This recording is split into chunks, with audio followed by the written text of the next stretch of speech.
Yeah. So as a user, right, where would you like CryptoVoxels to focus on?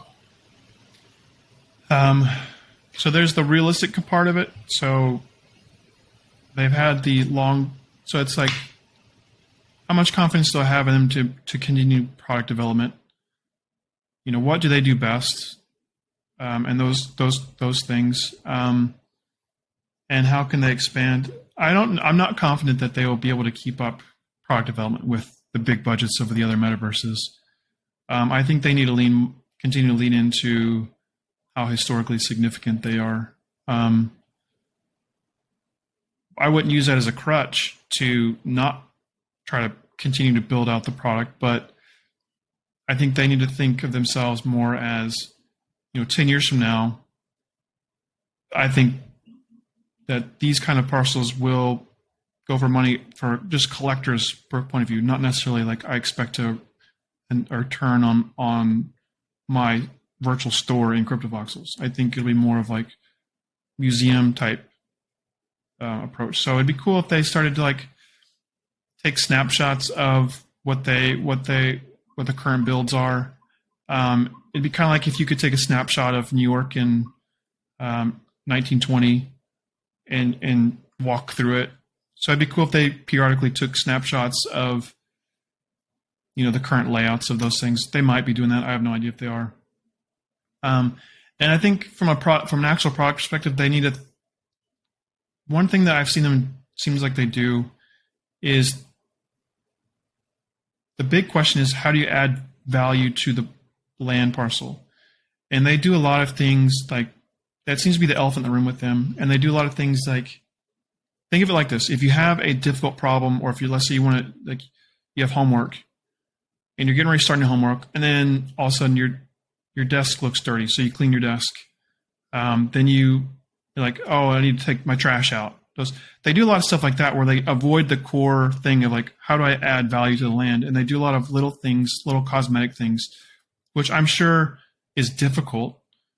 But the core thing is it's not adding too much value to the existing land property. And I think they probably should work on marketing, but also partnerships. How would you get other projects to want to collaborate with CryptoVoxels? How would you get someone like Ice Poker to join CryptoVoxels? I'm not saying that they would, but how would someone even want to partner with them to build out to more of a collaborative way? You could argue maybe a DAO would be more appropriate for them, similar to a Decentraland type approach. But it's easier said than done to do that stuff. But yeah, I think lean into the historical significance.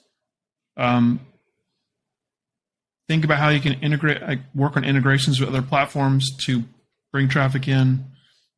And yeah, those are the big two, I would say. So I'm reading this article is from Dap Radar, and it's talking about when CryptoVoxels rebranded to Voxels and what they have on the roadmap. And some of these things are, I don't know, it's kind of weird. For example,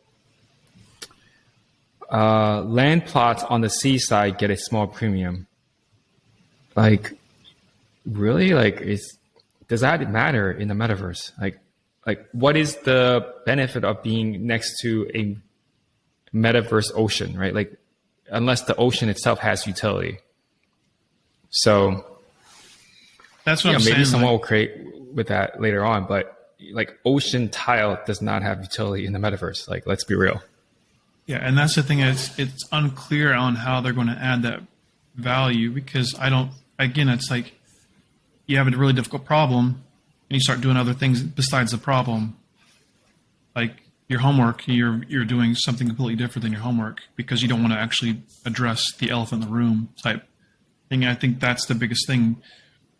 And they're kind of in a tough position because they're in a persistent world where the technical challenges are more difficult than what On Cyber's having to do, where it's more modular, where you can have one instance, but if you want to go another one, it loads up. Similar if you're playing a video game and you go to a different level, it loads. Like you don't have the whole game on one single instance. There's loading periods and things like that where CryptoVoxels has to solve the problem of how do you get this to work across, the limited